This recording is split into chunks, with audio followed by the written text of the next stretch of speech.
Hay un telescopio a 535 kilómetros sobre tu cabeza que está cayendo. No en el sentido figurado de un proyecto que pierde financiación o de una misión que se acerca a su fin administrativo. Cayendo en el sentido literal, físico, irreversible de la palabra. En este momento, mientras ves este video, mientras el planeta gira bajo tu posición en la superficie, el Hubble Space Telescope está descendiendo. Kilómetro a kilómetro, semana a semana. Con una aceleración que los ingenieros de la NASA llevan meses midiendo con precisión de metros, y que en los últimos 12 meses ha sido mayor de lo que sus modelos predecían. No es una anomalía de los instrumentos, no es un error en los cálculos. Es lo que ocurre cuando el Sol decide ser más activo de lo que nadie esperaba. Y cuando esa actividad calienta la atmósfera superior de la Tierra hasta que se expande lo suficiente para alcanzar la órbita de un telescopio que lleva más de 3 décadas mirando al universo. La física de lo que está ocurriendo es simple y brutal. La termosfera, la capa de la atmósfera que se extiende entre los 80 y los 700 kilómetros de altitud, se expande cuando el Sol está activo. Y cuando se expande, llega hasta donde está el Hubble. Y cuando llega hasta donde está el Hubble, lo frena. Y cuando lo frena, la órbita cae. No hay forma de detener ese proceso desde Tierra. No hay botón que la NASA pueda pulsar para revertirlo. Y lo que hace que la situación sea cualitativamente diferente a cualquier otro momento en la historia del telescopio es esto. Por primera vez, desde que el Hubble fue lanzado en 1990, la NASA está estudiando en serio cómo controlar su caída final. No cómo evitarla, cómo controlarla. Hay una diferencia enorme entre esas dos frases. Evitarla significaría que todavía existe la posibilidad de detener el proceso, de enviar algo al Hubble que lo empuje hacia arriba, de darle más vida. Controlarla significa que la pregunta ya no es si el Hubble va a caer. La pregunta es ¿dónde? ¿Y quién decide eso? ¿Y qué queda en pie cuando el silencio llega? En los próximos minutos vas a entender exactamente por qué el Hubble está cayendo ahora. ¿Por qué ese proceso se ha acelerado más allá de lo que cualquier modelo predijo? ¿Y qué opciones reales existen sobre la mesa para lo que viene? Vas a entender la historia técnica, científica y humana del telescopio con suficiente profundidad para que lo que está ocurriendo ahora tenga el peso que merece. No el peso de una noticia sobre un satélite que termina su vida útil. El peso de lo que realmente es. Vas a entender qué es el punto Nemo, por qué ese lugar en el Océano Pacífico es el cementerio de los objetos más importantes que la humanidad ha enviado al espacio. ¿Y qué significa que el Hubble tenga ese destino en sus proyecciones de futuro? Vas a entender la paradoja central que nadie está diciendo en voz alta. El Hubble fue diseñado para ser reparado. No como característica secundaria, sino como fundamento de todo el programa. Y ahora está cayendo sin que nadie llegue a frenarlo. No porque sea imposible técnicamente, sino por razones que tienen menos que ver con la física y más que ver con decisiones, presupuestos y prioridades que la humanidad tiene pendientes de resolver. Y al final vas a tener que enfrentarte a una pregunta que no tiene respuesta cómoda. ¿Qué dice de nosotros que el instrumento con el que más hemos mirado al universo esté cayendo? Porque nadie ha decidido todavía si vale la pena ir a buscarlo. Solo lo esencial. El Hubble Space Telescope fue lanzado el 24 de abril de 1990 a bordo del transbordador espacial Discovery. Tiene un espejo primario de 2,4 metros de diámetro. Opera en órbita baja terrestre a una altitud de aproximadamente 535 kilómetros sobre la superficie. Fue concebido en los años 70, diseñado y construido en los 80 y lanzado con un defecto óptico en 1900. Su espejo primario, que durante los primeros 3 años de operación produjo imágenes borrosas. En 1993, la misión de servicio STS-61 instaló un sistema de corrección óptica que convirtió el Hubble defectuoso en el instrumento científico más productivo de la historia de la astronomía. Fue reparado y mejorado en 5 misiones de servicio: 1993, 1997, 1999, 2002 y 2009. La última misión de servicio, en 2009, dejó el Hubble con los mejores instrumentos de su historia. También fue la última vez que cualquier ser humano llegó hasta él. El transbordador espacial fue retirado en 2011. Desde entonces, nadie ha llegado al Hubble. Y la razón por la que eso importa ahora mismo, en 2025 y 2026, es la historia que necesitas entender. Para entender por qué el Hubble está cayendo ahora, con esta velocidad y con esta urgencia, necesitas entender algo que la mayoría de las descripciones populares del telescopio omiten completamente. El Hubble nunca estuvo en una órbita estable. Cuando se describe el Hubble en los libros de texto, en los documentales, en los comunicados de prensa de la NASA, se habla de él como si estuviera fijo en el espacio a 535 kilómetros. Como si esa posición fuera permanente. Como si la física lo mantuviera ahí indefinidamente mientras siga funcionando. Esa descripción es una simplificación que oculta una realidad física que en condiciones normales es manejable y que en las condiciones de 2025 y 2026 se ha convertido en urgente. En el vacío perfecto, sin ninguna resistencia, una órbita circular a 535 kilómetros se mantendría estable de manera indefinida. La gravedad terrestre la sostiene. No hay nada que la perturbe. El satélite orbita eternamente. Pero el vacío a 535 kilómetros no es perfecto. A esa altitud existe la termosfera, la capa de la atmósfera terrestre que se extiende desde aproximadamente 80 kilómetros hasta unos 700 kilómetros de altitud. Una región del espacio donde la densidad de partículas es enormemente menor que en la superficie, donde la presión es una pequeñísima fracción de lo que tienes cuando respiras, pero donde hay partículas, átomos, moléculas, suficientes para que un objeto que se mueve a 7,5 kilómetros por segundo, que es la velocidad orbital del Hubble, las encuentre con una frecuencia que produce una resistencia medible. Una resistencia que frena el telescopio. Un frenazo que reduce su velocidad orbital. Una velocidad orbital reducida que significa una órbita más baja. Una órbita más baja que significa más densidad atmosférica, más resistencia, más frenazo. El proceso es gradual. En condiciones normales, el Hubble pierde altitud a un ritmo de unos pocos kilómetros por año.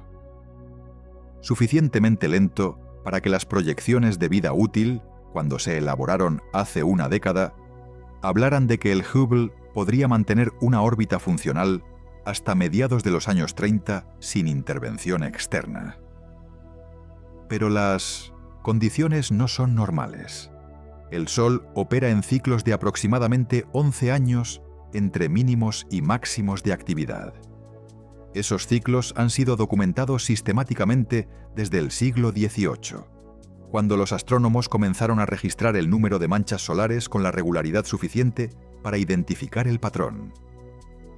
En el máximo solar, la actividad magnética en la superficie del Sol se intensifica de maneras que tienen consecuencias directas y medibles en la Tierra y en su entorno espacial. Las manchas solares se multiplican. Las llamaradas solares, explosiones de energía electromagnética que emiten radiación ultravioleta intensa y rayos X, son más frecuentes y más energéticas. Las eyecciones de masa coronal, enormes expulsiones de plasma ionizado a velocidades de millones de kilómetros por hora, ocurren con mayor regularidad. Toda esa actividad envía energía adicional hacia la Tierra en forma de radiación de alta energía. Y esa energía tiene un efecto sobre la termosfera que es directo, físicamente inevitable y cuantitativamente significativo. La calienta. Cuando la termosfera se calienta, sus partículas adquieren mayor energía cinética. Se mueven más rápido. Se separan más entre sí. La capa se expande hacia altitudes mayores. En el mínimo solar, la termosfera tiene una densidad relativamente baja a 535 kilómetros. La resistencia que experimenta el Hubble es pequeña. El proceso de caída de órbita es lento.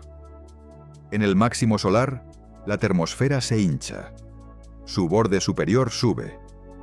La densidad de la termosfera a 535 kilómetros aumenta sustancialmente respecto al mínimo. En los máximos solares más intensos de las últimas décadas, esa densidad ha llegado a ser 10 o 20 veces mayor que en el mínimo. 10 veces más densidad significa 10 veces más resistencia atmosférica sobre el Hubble. 10 veces más resistencia significa una caída de órbita 10 veces más rápida. El ciclo solar 25. El ciclo actual alcanzó su máximo en 2024 y 2025 con una intensidad que superó significativamente las predicciones que los modelos solares habían producido al inicio del ciclo. Las predicciones del máximo solar 25, elaboradas en 2019 y revisadas posteriormente, anticipaban un máximo modesto, comparable al ciclo 24 anterior, que había sido uno de los más débiles de los últimos 100 años. Los modelos señalaban que la tendencia de largo plazo apuntaba a un período de actividad solar reducida, similar al mínimo de Maunder del siglo XVII. Esas predicciones resultaron ser incorrectas. El ciclo 25 ha sido significativamente más activo de lo que los modelos anticipaban. El número de manchas solares en los meses del máximo ha superado repetidamente las predicciones.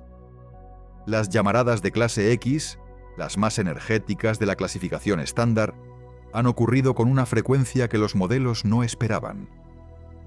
Las auroras boreales y australes han sido visibles a latitudes inusualmente bajas, incluyendo zonas de Europa y América del Norte, donde normalmente no se observan, lo que refleja la intensidad de las eyecciones de masa coronal alcanzando la magnetosfera terrestre.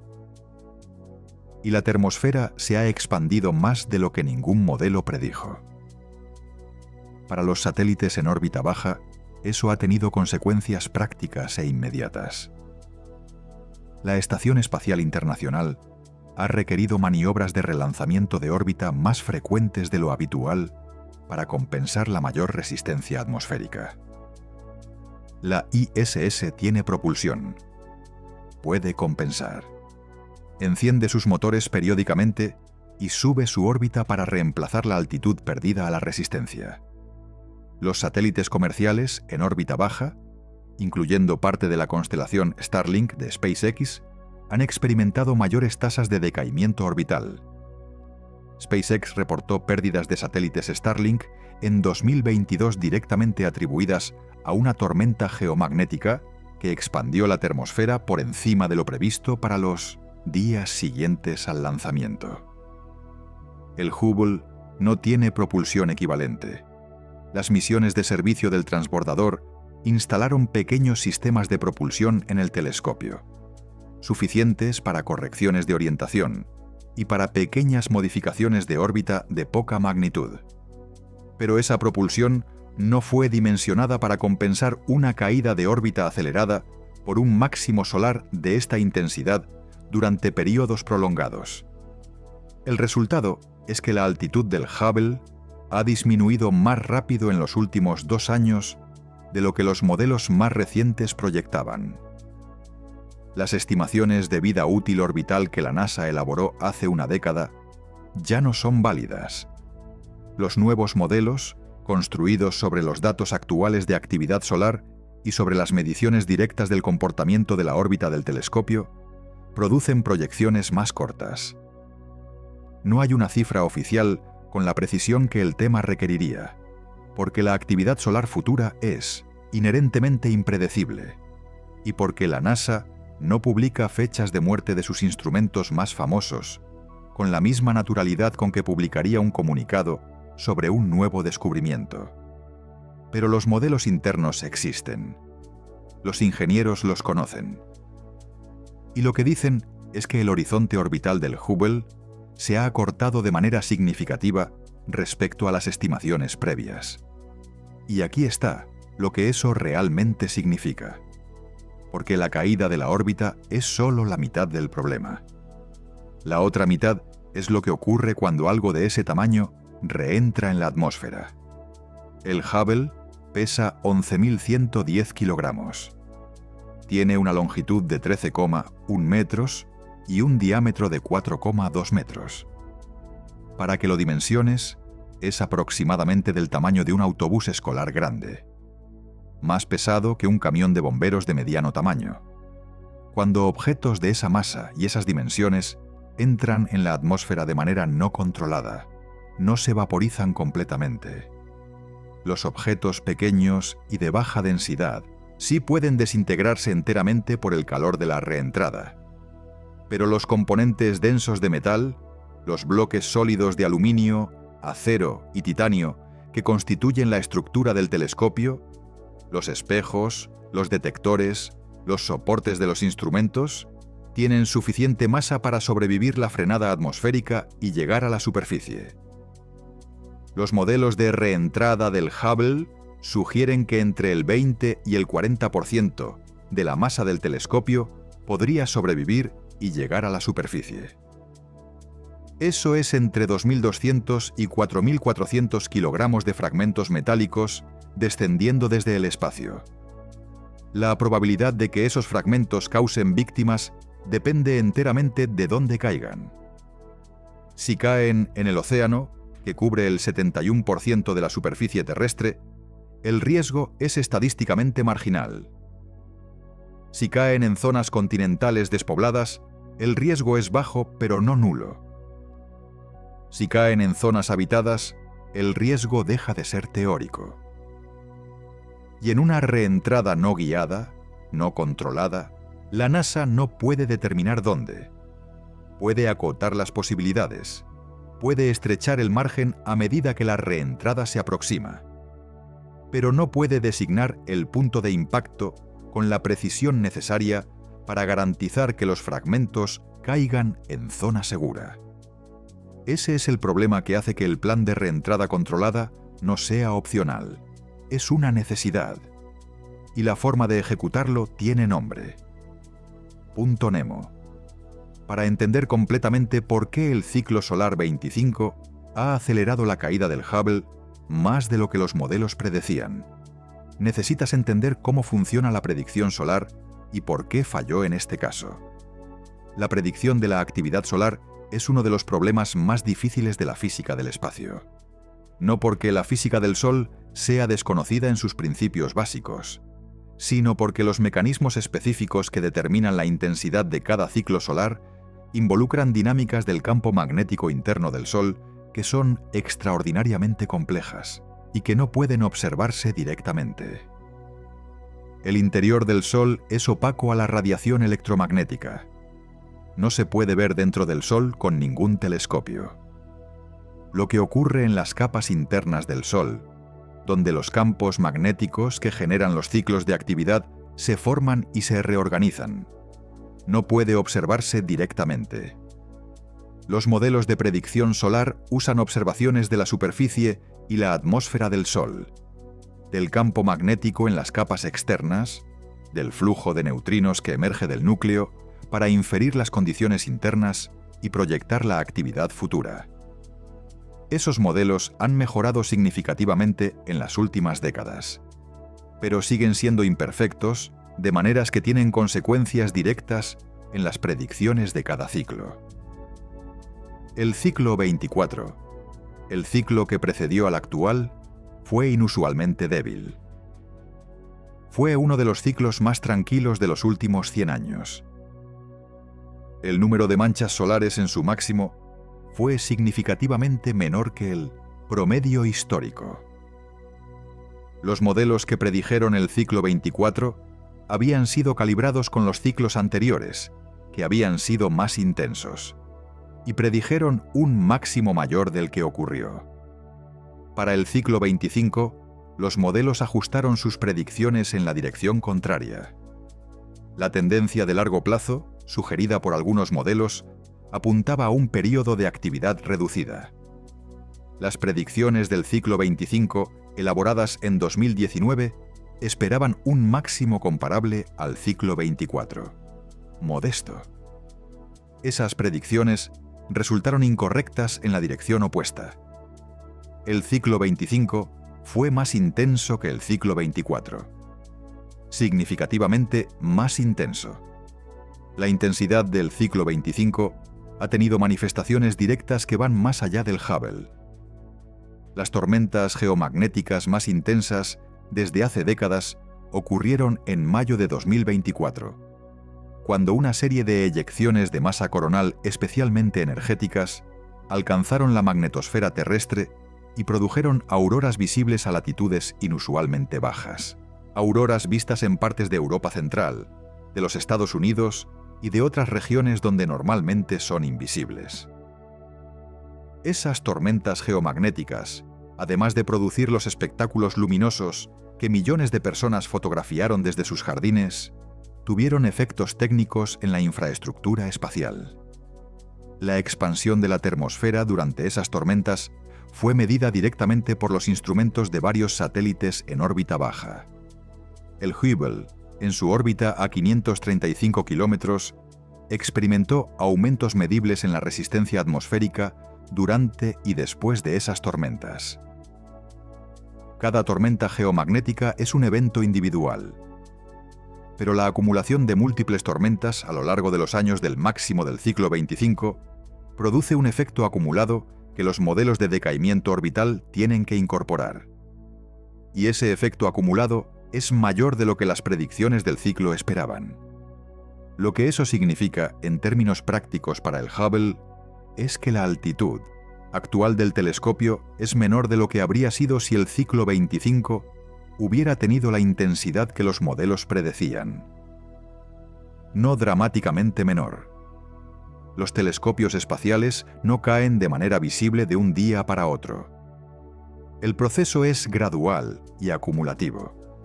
Pero los kilómetros que el Hubble ha perdido más rápido de lo esperado son kilómetros que reducen el tiempo disponible para decisiones sobre su futuro.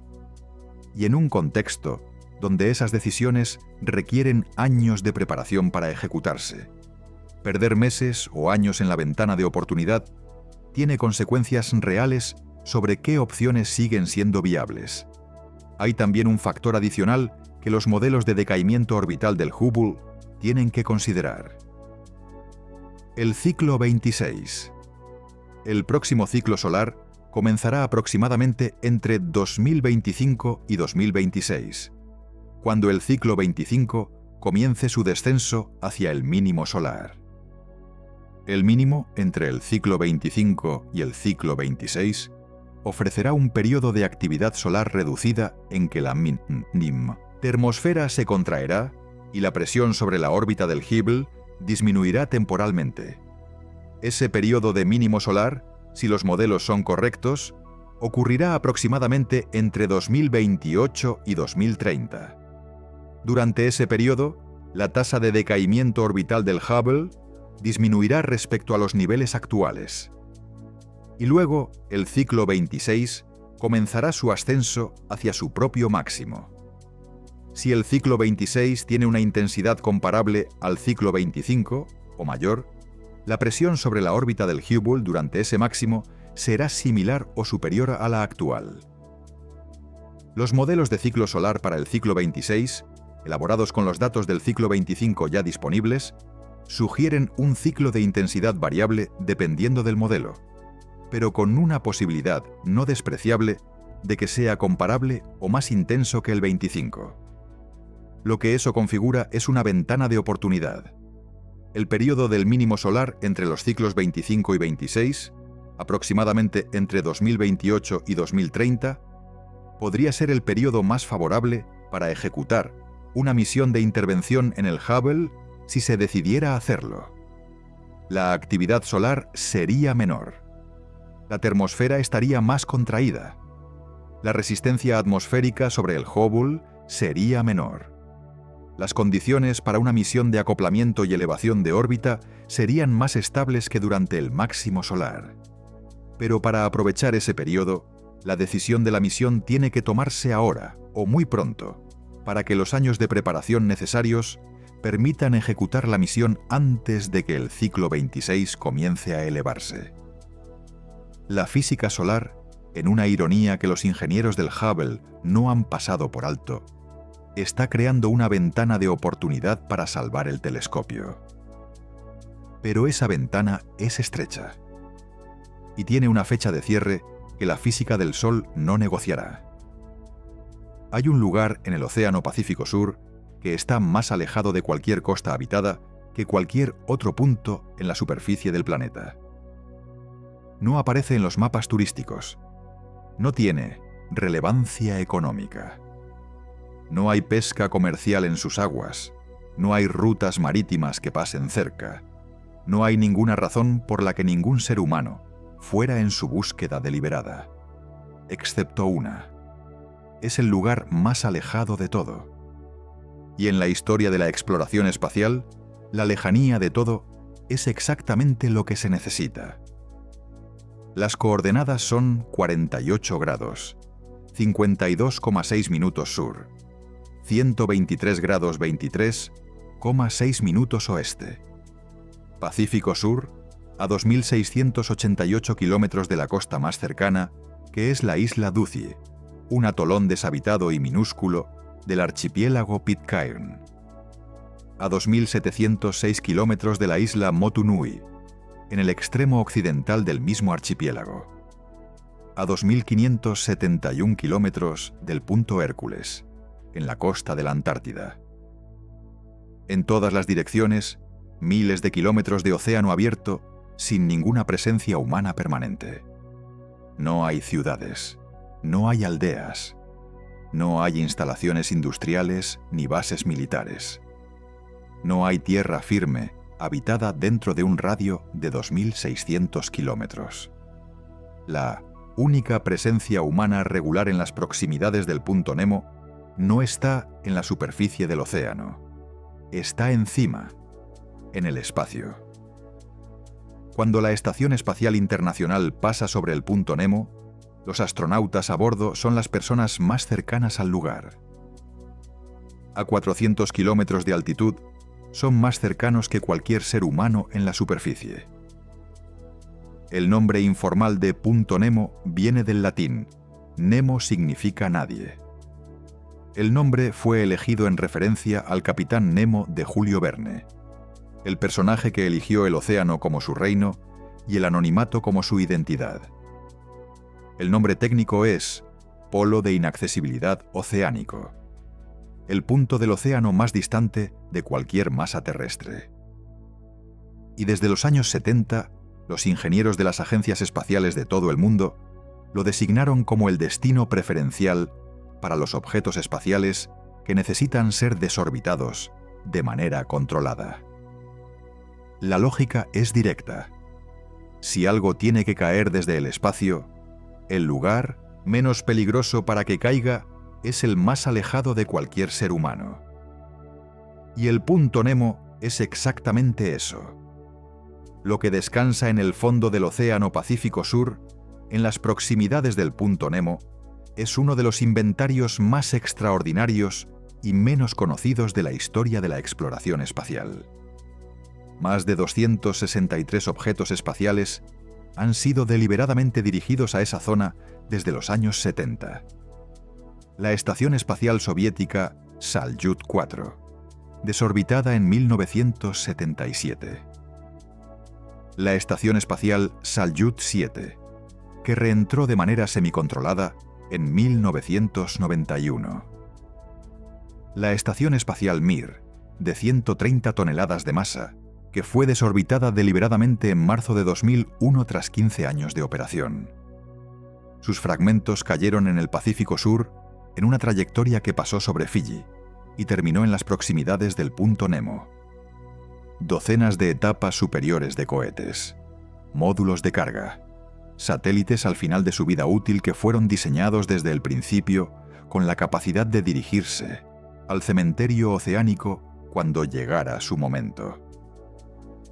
En el fondo del océano, a más de 4.000 metros de profundidad, yace la acumulación de fragmentos de la historia de la exploración espacial de las últimas 5 décadas. El punto Nemo no es solo el cementerio del pasado espacial, es el destino planificado del futuro. Cuando los módulos de la Estación Espacial Internacional sean eventualmente desorbitados, el plan operacional contempla dirigir sus fragmentos hacia esa zona del Pacífico Sur. Y en las conversaciones sobre el futuro del Hubble, el punto Nemo aparece en los documentos de planificación de la NASA con una consistencia que no deja dudas sobre la dirección que está tomando el pensamiento de la agencia. No como primera opción, como opción inevitable si la primera opción no se materializa. La primera opción tiene un nombre técnico: Misión de Servicios Robótica. El concepto fue estudiado formalmente por primera vez en 2021, cuando la NASA publicó una solicitud de propuestas dirigida a empresas del sector espacial privado para evaluar la viabilidad de una misión no tripulada que pudiera llegar al Hubble, acoplarse a él, y bien elevar su órbita para extender su vida operativa o controlar su reentrada final dirigiéndolo hacia el punto Nemo. La solicitud de propuestas generó respuestas de varias empresas, entre ellas una colaboración entre SpaceX y Northrop Grumman, que estudió la viabilidad de usar una versión modificada de la cápsula Dragon para llegar al Hubble y ejecutar alguna de las 2 misiones posibles. Los estudios de viabilidad técnica fueron positivos. La misión era posible en principio. Posible en principio, sin embargo, no es lo mismo que planificada y financiada. El Hubble no fue diseñado para ser acoplado por una nave robótica. Las misiones de servicio del transbordador eran tripuladas. Los astronautas capturaban el telescopio manualmente usando el brazo robótico del transbordador. Y luego realizaban actividades extravehiculares para sustituir componentes. No hay un sistema de acoplamiento estándar en el Hubble. No hay un puerto de atraque al que una nave robótica pueda conectarse con la lógica que se usa en la ISS. Lo que sí hay es la barra de sujeción que los astronautas de las misiones de servicio usaban para anclar el telescopio en la bahía del transbordador, y un cuerpo cilíndrico suficientemente regular para que un mecanismo de captura especialmente diseñado pudiera sujetarlo desde el exterior. Los estudios técnicos de 2021 concluyeron que un sistema de agarre adaptado podría funcionar. Pero desde 2021, la misión no ha sido autorizada. No está en el presupuesto de la NASA con una partida específica. No tiene fecha de lanzamiento, no tiene vehículo asignado. Y mientras esa situación no cambia, el Hubble sigue cayendo. Pero antes de llegar a la conversación sobre decisiones y presupuestos, ¿y por qué esa misión no existe todavía? Hay algo que necesitas entender sobre lo que el Hubble realmente fue durante sus 35 años de vida. Porque sin eso, la pregunta de si vale la pena ir a buscarlo no tiene la profundidad que merece. El Hubble no es simplemente un telescopio que ha tenido una buena trayectoria y que ahora se acerca a su final natural. Es algo más específico y más extraño que eso. Es el instrumento que casi no existió. El 24 de abril de 1990, el transbordador espacial Discovery despegó del centro Kennedy con el Hubble Space Telescope en su bahía de carga. 5 días después, el 25 de abril de 1990, el transbordador desplegó el Hubble en su órbita a 569 kilómetros de altitud. Los paneles solares se desplegaron. La cubierta del espejo se abrió. Los sistemas comenzaron a inicializarse. En el Centro Goddard de Vuelo Espacial, en Greenbelt, Maryland, los científicos y técnicos que habían pasado años construyendo, probando y esperando, empezaron a recibir los primeros datos del Mini-Observatory telescopio. Y algo estaba mal. Las primeras imágenes que el Hubble transmitió desde órbita no eran lo que nadie esperaba. Las estrellas, que debían aparecer como puntos de luz perfectos, focalizados en la resolución sin precedente que el espejo de 2,4 metros debía proporcionar, aparecían rodeadas de halos. Las galaxias lejanas que el Hubble debía resolver con un detalle imposible desde Tierra aparecían difusas, sin el contraste que los instrumentos prometían. El Hubble tenía una visión borrosa. El diagnóstico tardó semanas. El problema era la aberración esférica del espejo primario. El espejo había sido pulido con la forma equivocada. No incorrecta en el sentido de que fuera tosca o irregular. Incorrecta en el sentido de que era perfectamente uniforme, perfectamente suave, perfectamente acabada con una curvatura que era ligeramente distinta de la curvatura correcta. El error era de 2,2 micrómetros. 2,2 millonésimas de metro. Menos que la anchura de un cabello humano. Esa fracción infinitesimal de error en un espejo de 2,4 metros de diámetro, construido durante años con la mayor precisión que la tecnología de fabricación óptica del siglo XX podía conseguir, fue suficiente para hacer prácticamente inútil el telescopio más esperado de la historia de la astronomía. Para entender la magnitud de lo que eso significó, necesitas entender el contexto en que ocurrió. El Hubble había costado aproximadamente $2.500 millones en el momento de su lanzamiento. Había tardado más de una década en desarrollarse. Había sido presentado al mundo científico y al público general como el instrumento que iba a revolucionar la astronomía, que iba a ver más lejos y con más claridad que ningún telescopio anterior, que iba a responder preguntas que la astronomía desde Tierra nunca podría responder. Y 3 meses después del lanzamiento, cuando los resultados del diagnóstico se hicieron públicos en junio de 1990, el instrumento más caro y más esperado de la historia de la astronomía tenía la visión de alguien que necesita gafas y no las tiene. La humillación fue pública y global. Los titulares de los periódicos fueron despiadados. Las caricaturas y los chistes en la prensa popular fueron numerosos. En el Congreso de los Estados Unidos, donde el programa Hubble había tenido siempre defensores y detractores en proporciones parecidas, los detractores encontraron en el defecto del espejo el argumento más poderoso de toda la historia del programa. Lo que ocurrió después requirió una combinación de audacia científica, excelencia de ingeniería y voluntad política que, en conjunto, constituye una de las historias más extraordinarias de la historia del programa espacial. El error era irreversible en el espejo. No existe ninguna tecnología que permita volver a pulir un espejo que ya está en órbita. Pero existe un principio óptico que hace posible lo que parecía imposible. Si el error es perfectamente conocido, si la forma exacta de la deformación óptica del espejo ha sido medida con la precisión suficiente, es posible diseñar un sistema de óptica correctiva que introduzca exactamente la deformación opuesta. Que el error del espejo y el error correctivo se cancelen mutuamente. Y que la luz que llegue finalmente a los detectores científicos sea la luz que debería llegar si el espejo fuera perfecto. El Corrective Optics Space Telescope Axial Replacement, conocido por sus siglas COSTAR, Fue diseñado, construido, probado e instalado en el Hubble durante la primera misión de servicio del transbordador, la misión STS-61, en diciembre de 1993. 7 astronautas. 5 actividades extravehiculares.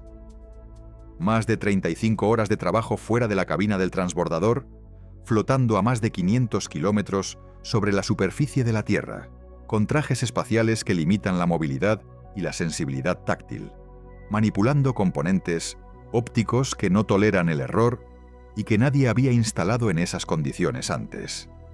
La misión STS-61 fue, en términos de complejidad técnica, de las actividades extravehiculares y de la presión de que el fallo era inaceptable, una de las más exigentes que el programa de transbordadores ejecutó en toda su historia. Y funcionó. Las primeras imágenes del Hubble corregido, publicadas en enero de 1994, fueron exactamente lo que la astronomía había esperado desde el lanzamiento en 1990. Nítidas, detalladas, revolucionarias. La resolución angular que el espejo de 2,4 metros prometía en su diseño estaba ahí. Las estrellas que debían ser puntos perfectos eran puntos perfectos. Las galaxias que debían resolverse en detalle, sin precedente, se resolvían con ese detalle. El Hubble defectuoso se había convertido en el Hubble que fue prometido. 3 años y $700 millones de misión de rescate después. Pero hay un elemento en esta historia que la mayoría de las crónicas del Hubble no exploran con la profundidad que merece. El error en el espejo no fue un accidente de fabricación en el sentido de que fue inesperado o indetectable con los medios disponibles. Fue detectado.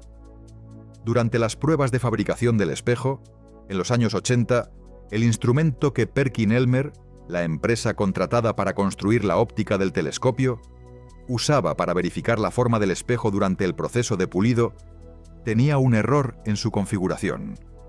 El instrumento de verificación se llamaba null corrector, y el null corrector estaba mal calibrado. Una pequeña lente de campo, un elemento óptico del tamaño de una moneda, estaba posicionada a 1,3 milímetros de la posición correcta dentro del aparato. Ese error de 1,3 milímetros en el instrumento de verificación producía mediciones que decían que el espejo tenía la curvatura correcta, cuando en realidad tenía la curvatura ligeramente equivocada. Durante los años de 1900, fabricación del espejo, se realizaron también mediciones con instrumentos alternativos, instrumentos distintos del null corrector. Esas mediciones secundarias daban resultados que no coincidían exactamente con los del null corrector. Había discrepancias. Las discrepancias fueron documentadas y fueron atribuidas a errores en las mediciones secundarias, no al null corrector. Esa decisión, la decisión de creer al instrumento de verificación principal frente a los datos discordantes de los instrumentos alternativos, fue la decisión que permitió que el espejo defectuoso fuera instalado en el telescopio, que el telescopio defectuoso fuera lanzado al espacio, que la misión defectuosa comenzara, y que la misión de rescate de $700 millones fuera necesaria. Todo eso por 1,3 milímetros de error en el instrumento que verificaba el espejo. Una pieza óptica mal posicionada en la herramienta de control de calidad. En la industria de calidad, ese tipo de fallo tiene un nombre específico: error del sistema de verificación. No un error en el producto que se verifica, sino un error en el proceso que verifica el producto. Es el tipo de error más difícil de detectar y más catastrófico cuando ocurre, porque el sistema que debería encontrar el problema no solo falla en encontrarlo, sino que confirma activamente que no existe. Pero aquí está la parte de esta historia que transforma completamente su significado. La misión que rescató el Hubble no solo salvó un telescopio, demostró algo que cambió la manera en que la NASA pensaba sobre sus instrumentos espaciales durante las 2 décadas siguientes. Demostró que los seres humanos pueden reparar instrumentos científicos en el espacio con una precisión que antes del programa de misiones de servicio del Hubble, nadie estaba completamente seguro de que fuera posible. Que enviar astronautas a arreglar algo en órbita no es solo teóricamente factible, es prácticamente factible. Condiciones reales, con trajes espaciales y guantes gruesos y restricciones de microgravedad y retrasos de comunicación y presión de que el fallo no es una opción. Y que cuando se demuestra que es factible, la opción de repetirlo se convierte en parte del plan de operaciones de los instrumentos más importantes de la agencia. Eso fue lo que el defecto del Hubble y la misión que lo corrigió establecieron como norma. Y la inversión en esa norma, la inversión en la capacidad de reparación como fundamento del diseño del telescopio, produjo 4 misiones de servicio adicionales que en cada ocasión dejaron el Hubble en mejores condiciones que las anteriores. El defecto de 1990 fue el origen del instrumento más productivo de la historia de la astronomía. No a pesar del defecto. En parte por la respuesta que el defecto generó. Hay una imagen que el Hubble tomó en diciembre de 1995 que cambió la cosmología de maneras que ningún argumento teórico anterior había logrado. No es una imagen de un planeta del sistema solar. No es una imagen de una nebulosa colorida en nuestra galaxia. No es una imagen de una estrella en formación, o de un sistema binario, o de un fenómeno específico que los astrónomos habían decidido estudiar. Es una imagen de un pedazo de cielo que parecía vacío.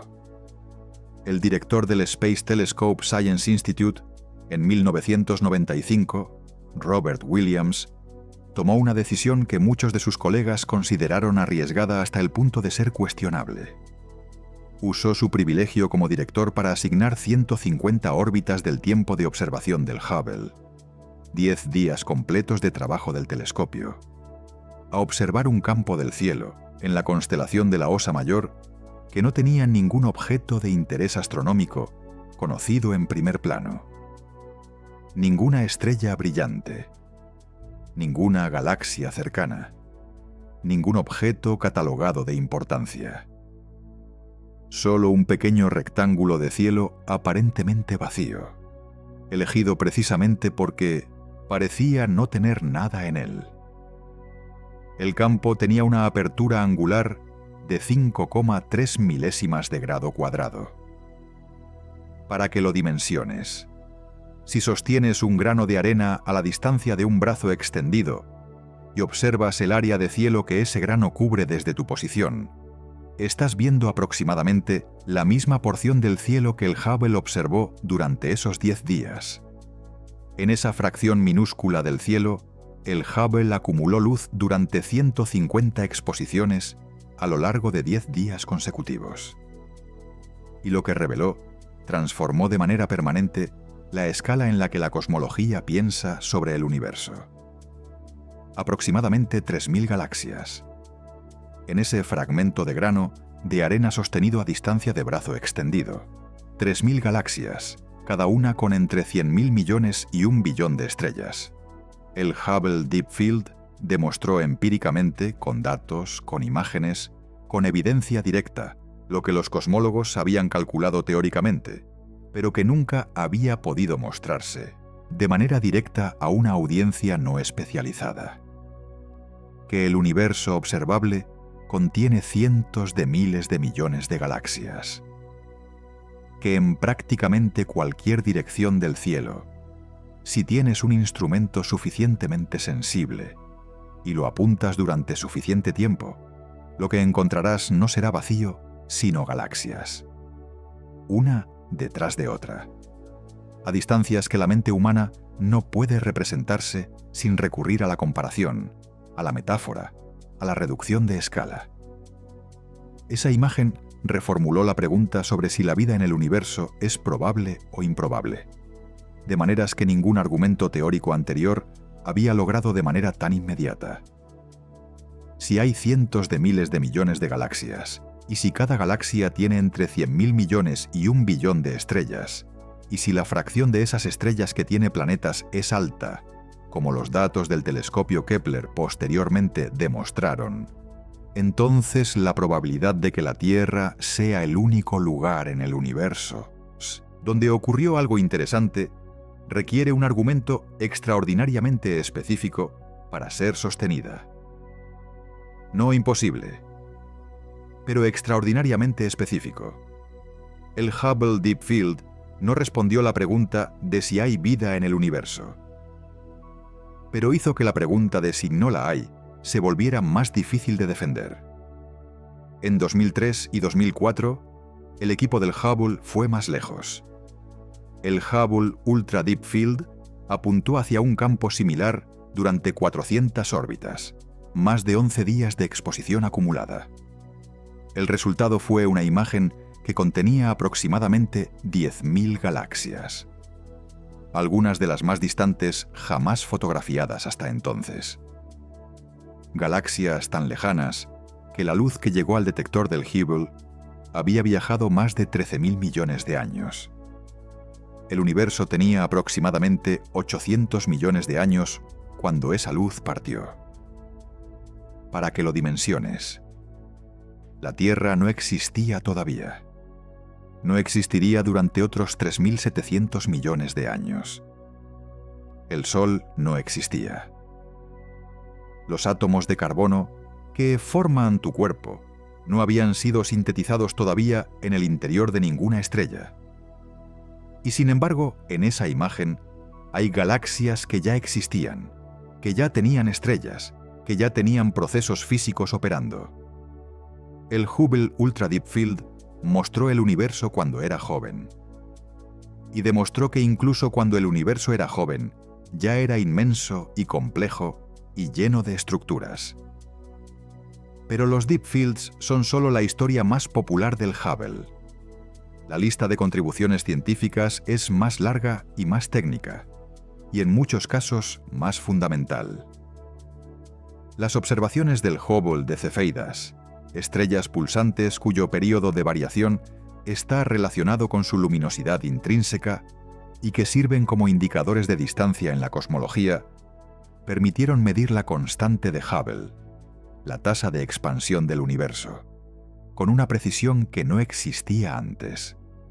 Las observaciones de supernovas de tipo 1A a través del Hubble, contribuyendo a una campaña de observación que también usaba otros instrumentos, fueron parte de la evidencia que en 1998 llevó al descubrimiento de que la expansión del universo está acelerándose, que hay algo que los físicos llaman energía oscura, que está empujando el universo a expandirse cada vez más rápido. Ese descubrimiento mereció el Premio Nobel de Física en 2011. Las observaciones del Hubble de la atmósfera de los exoplanetas, usando la técnica de espectroscopía de tránsito para detectar las moléculas presentes en las atmósferas de planetas que orbitan otras estrellas a medida que esos planetas pasan frente a sus estrellas, abrieron el campo de la caracterización atmosférica de mundos fuera del sistema solar. Antes de esas observaciones, no había ninguna manera de conocer la composición de la atmósfera de un exoplaneta. El Hubble cambió eso. En prácticamente cada área de la astrofísica y la cosmología de los últimos 30 años, el Hubble está presente en la historia de los avances más significativos. Y eso no es pasado solamente. En 2024, el Hubble siguió publicando resultados que son relevantes para una de las controversias más activas de la cosmología contemporánea: la tensión de Hubble. La tensión de Hubble es la discrepancia entre los valores de la constante de Hubble medidos por diferentes métodos. El método de las cefeidas, que usa el Hubble, da un valor que es sistemáticamente mayor que el valor que produce el método del fondo cósmico de microondas, que usa el satélite Planck. La discrepancia existe. Ha sido verificada múltiples veces. No desaparece con más datos del mismo tipo. Y algunos cosmólogos creen que puede ser la señal de física más allá del modelo cosmológico estándar, de algo que los modelos actuales no incluyen y que esa discrepancia está revelando. El Hubble sigue siendo relevante para esa controversia, porque sus mediciones de cefeidas, construidas sobre décadas de calibración y sobre una metodología que el James Webb no replica exactamente de la misma manera, son los datos de un método que no tienen equivalente idéntico en ningún otro instrumento operativo. Perder el Hubble, en ese contexto, no es simplemente perder un telescopio que ha tenido una larga y productiva vida y que ahora llega a su fin natural. Es perder un instrumento que sigue activo en una controversia científica abierta. Es perder datos que no se pueden replicar exactamente con ningún otro instrumento disponible. Es cerrar una ventana de observación en un momento en que esa ventana sigue siendo útil. Eso cambia la naturaleza de la decisión sobre el futuro del Hubble, de maneras que los cálculos de coste por año de vida operativa adicional no capturan completamente. Pero para entender todo el alcance de lo que está en juego, necesitas conocer algo más sobre lo que el Hubble ve que ningún otro instrumento puede ver. Antes de hablar del estado interno del telescopio, necesitas entender algo que hace que la conversación sobre su futuro sea diferente de la conversación sobre el fin de cualquier otro instrumento espacial. El Hubble ve cosas que ningún otro instrumento operativo puede ver. No en el sentido genérico de que tiene capacidades únicas. En el sentido específico y técnico de que hay observaciones concretas, preguntas científicas activas que se están investigando ahora mismo, que dependen de los datos que el Hubble puede proporcionar y que ningún otro instrumento en operación puede proporcionar de manera equivalente. La primera de esas capacidades únicas es el ultravioleta.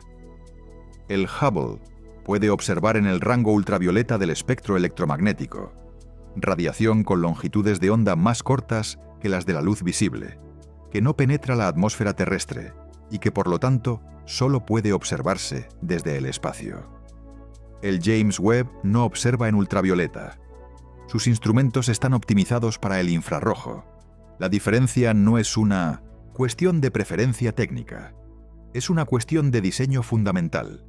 Para observar en ultravioleta, necesitas detectores y ópticas distintos de los necesarios para el infrarrojo. Los dos instrumentos son complementarios precisamente porque cubren rangos del espectro que el otro no cubre. El ultravioleta es donde brillan los objetos más calientes y más energéticos del universo. Las estrellas jóvenes y masivas, que tienen temperaturas superficiales de decenas de miles de grados, emiten la mayor parte de su energía en el ultravioleta.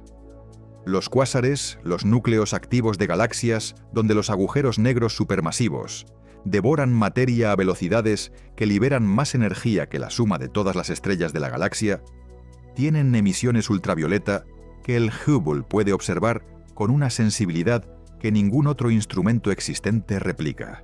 Los choques en el medio interestelar, donde el gas expulsado por supernovas colisiona con el medio circundante, producen emisiones ultravioleta que el Hubble ha estudiado en detalle durante décadas. Y la absorción ultravioleta de los cuásares por el gas intergaláctico, una técnica llamada espectroscopía del bosque de Lyman alfa, es una de las herramientas más poderosas para estudiar la distribución de la materia en el universo en escalas cosmológicas. Todas esas observaciones requieren el ultravioleta. El Hubble tiene esa capacidad. El James Webb no la tiene. Y no hay ningún otro telescopio espacial operativo que la tenga en las longitudes de onda ultravioleta donde el Hubble opera. La segunda capacidad única del Hubble tiene que ver con el tiempo. No con la velocidad de observación, con la dimensión temporal de los datos que ha acumulado. El Hubble lleva 35 años observando el universo. Para muchos objetos, ha realizado múltiples observaciones a lo largo de años o décadas. Esas observaciones multiépoca, el mismo objeto visto múltiples veces con el mismo instrumento a lo largo de periodos prolongados, producen un tipo de dato que ningún instrumento nuevo puede proporcionar de manera inmediata. Los datos multiépoca del Hubble permiten medir movimientos propios de estrellas cercanas, la velocidad y dirección con que esas estrellas se mueven respecto a la Tierra, con una precisión que requiere un intervalo temporal largo entre las mediciones. Permiten medir la expansión de nebulosas, el cambio en el tamaño aparente de las nubes de gas expulsadas por estrellas que explotan, con la precisión suficiente para derivar distancias y velocidades. Permiten observar la variación de largo periodo de objetos que cambian en escalas de años o décadas, como las cefeidas de largo periodo, cruciales para la medición de distancias cósmicas. Ningún instrumento nuevo puede replicar esas décadas de datos históricos del Hubble.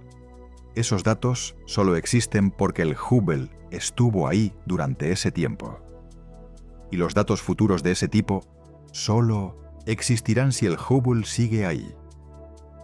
La tercera capacidad que hace al Hubble irreemplazable en el corto plazo es su calibración. En la controversia de la tensión de Hubble, la cadena de calibración que va desde las cefeidas más cercanas hasta las más distantes fue construida con datos del Hubble a lo largo de décadas. El James Webb puede observar cefeidas, y las primeras observaciones de Webb de cefeidas han confirmado con ligeras mejoras de precisión los resultados que el Hubble había producido. La discrepancia no desapareció con el Webb, pero la cadena de calibración que sustenta las mediciones de distancias cósmicas con cefeidas es una cadena que fue construida con el Hubble como instrumento de referencia durante 25 años. Perder el Hubble no elimina esa cadena de calibración, pero elimina la posibilidad de extenderla, de añadir nuevas observaciones a la misma cadena con el mismo instrumento de referencia. Y en una controversia científica, donde la consistencia de las observaciones a lo largo del tiempo con el mismo instrumento es un argumento importante, eso tiene consecuencias. Esas tres capacidades únicas, el ultravioleta, los datos multiépoca y la cadena de calibración, son el argumento técnico más específico que existe para la extensión de la vida del Hubble. No el argumento de que el Hubble es famoso y querido. No el argumento de que tiene historia y mérito. El argumento de que hay ciencia concreta, activa, en curso, que el Hubble puede hacer y que ningún otro instrumento puede reemplazar. Y ese argumento tiene un límite temporal. Porque si el Hubble cae antes de que se tome la decisión de extender su vida, el argumento se vuelve irrelevante. La ventana se habrá cerrado. Y la ciencia que esa ventana podría haber producido no existirá. Hay una manera en que las instituciones hablan de sus instrumentos envejecidos que produce sistemáticamente una imagen más optimista de la que los datos internos justificarían. No es mentira, es selección. Se enfatiza lo que funciona. Se minimizan los sistemas que operan con redundancia reducida. Se describe como estable lo que en rigor opera en modo de contingencia. El Hubble en 2025 no es el Hubble de 2009. Los giroscopios son el sistema más visible de los problemas acumulados del telescopio. El Hubble tiene 6 giroscopios. Son los dispositivos que estabilizan el telescopio y controlan su orientación en el espacio. Son los que permiten al telescopio apuntar exactamente al punto del cielo que los astrónomos quieren observar y mantener esa orientación con la precisión de milésimas de segundo de arco que las observaciones científicas requieren. Para operar en modo normal, el Hubble necesita 3 giroscopios activos. En 2018, uno de sus giroscopios falló. Ese fallo dejó al Hubble con 3 giroscopios en estado operativo.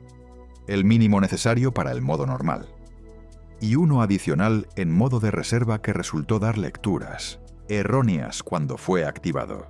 Después de días de trabajo de diagnóstico remoto desde tierra, el equipo de ingenieros del Hubble logró restablecer ese giroscopio a un estado de funcionamiento aceptable, usando procedimientos de recuperación que implicaron poner y quitar el instrumento de diferentes modos de operación repetidamente. Funcionó, pero la fragilidad quedó en evidencia. En 2024, otro de los giroscopios comenzó a producir lecturas erróneas que generaban movimientos no deseados en el telescopio y obligaban a que las observaciones científicas fueran interrumpidas periódicamente para recuperar la estabilidad. La NASA trabajó durante meses buscando una solución técnica que permitiera mantener los 3 giroscopios activos operando correctamente. Finalmente, en agosto de 2024, la NASA anunció que el Hubble pasaría a operar en modo de un solo giroscopio. En lugar de los 3 giroscopios activos del modo normal, el Hubble usa ahora un solo giroscopio en modo activo, conservando los otros como reserva pasiva. Esa configuración reduce la eficiencia de las observaciones, limita el rango de orientaciones que el telescopio puede adoptar rápidamente, aumenta el tiempo necesario para moverse de un objetivo a otro, pero mantiene el Hubble operativo para ciencia.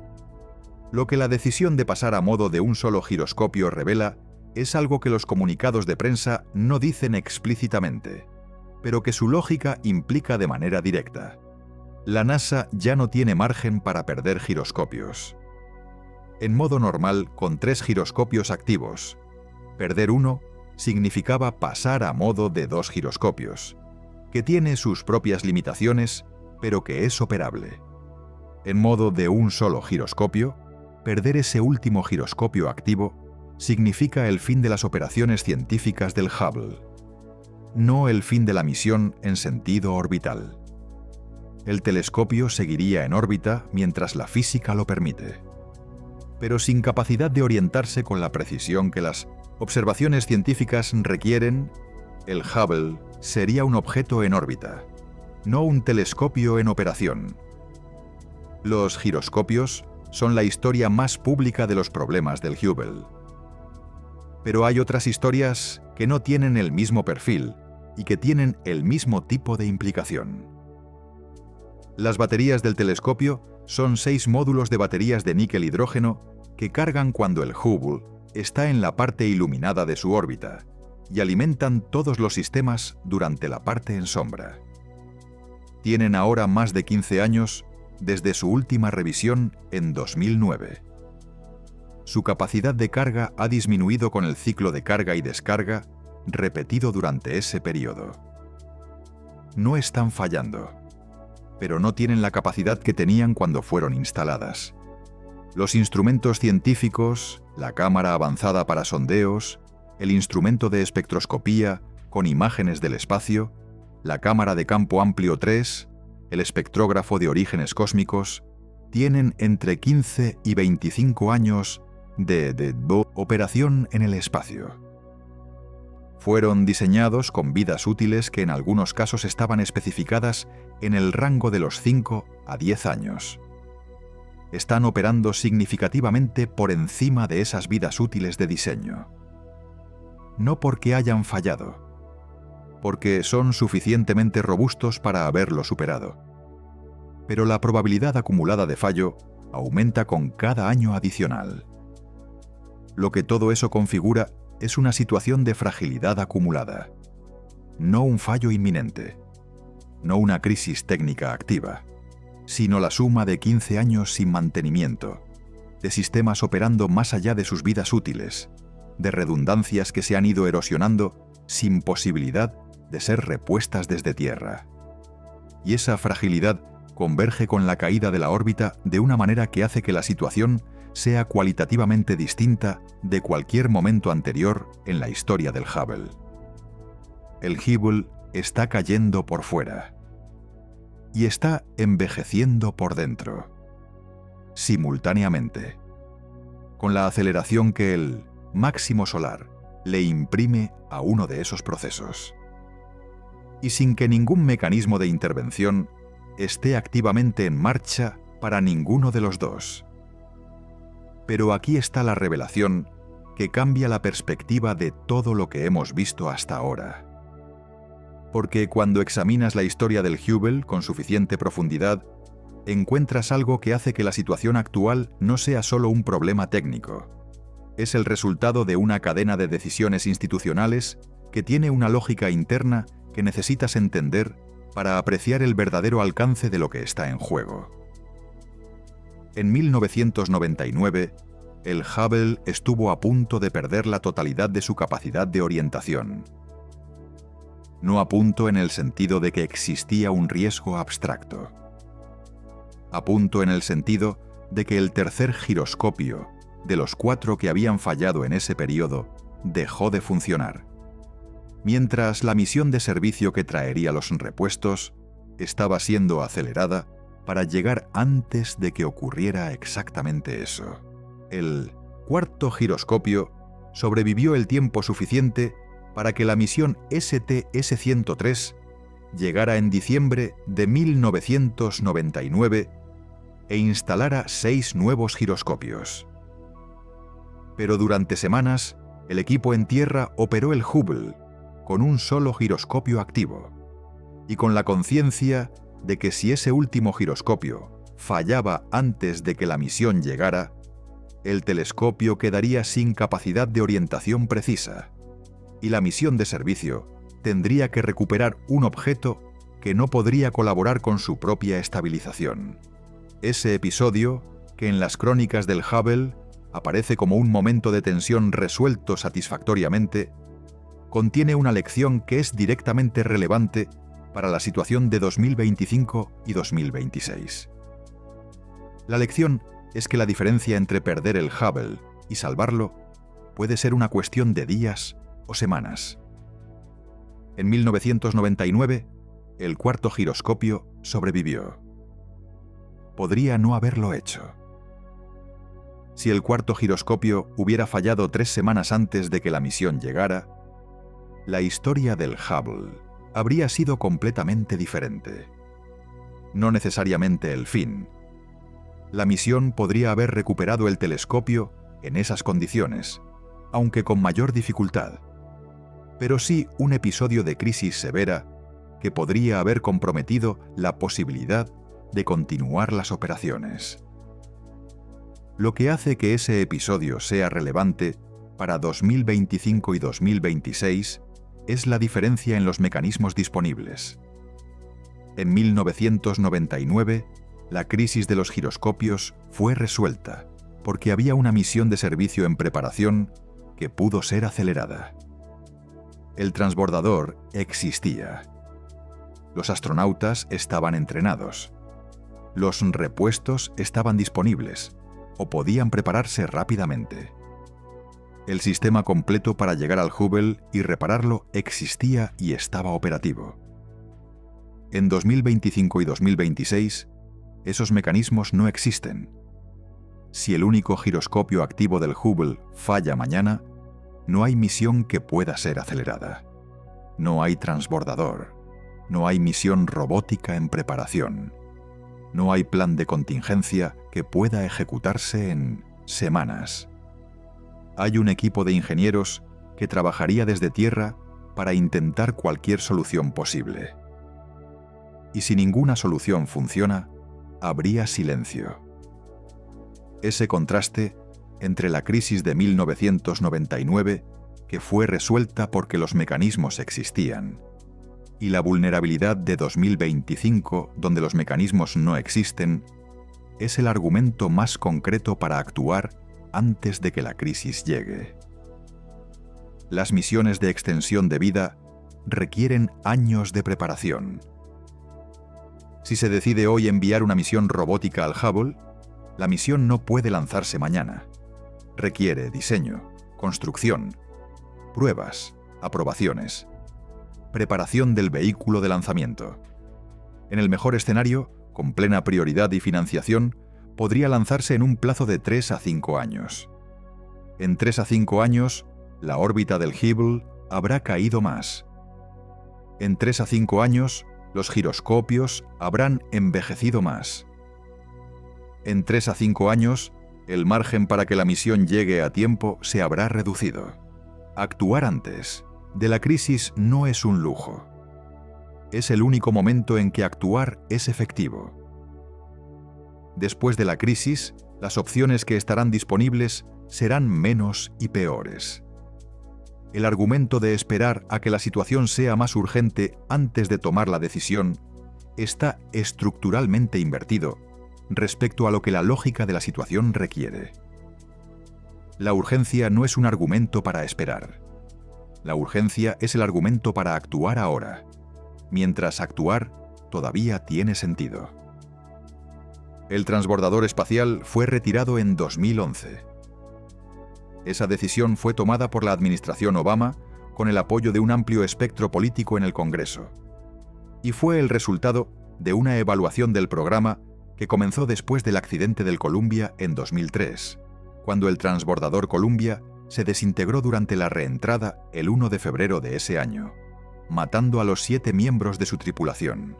El informe de investigación del accidente del Columbia, publicado en agosto de 2003, llegó a conclusiones que iban más allá de las causas técnicas inmediatas de la tragedia. El informe señaló que la cultura organizacional de la NASA había contribuido al accidente, que había tendencias sistémicas en la agencia que favorecían la normalización de la desviación, la tendencia a aceptar como aceptables riesgos que originalmente habían sido considerados inaceptables, simplemente porque los vuelos anteriores no habían resultado en desastres. Esa crítica cultural, combinada con los costes del programa y con la expectativa de que los nuevos vehículos de la era post-transbordador serían más seguros y más eficientes, llevó a la decisión de retirar el transbordador en 2011, después de completar la construcción de la Estación Espacial Internacional. Esa decisión no fue tomada contra el Hubble, fue tomada sobre el transbordador. El Hubble fue la víctima colateral.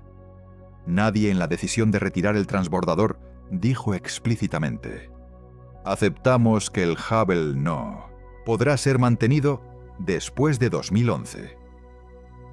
Pero esa fue la consecuencia.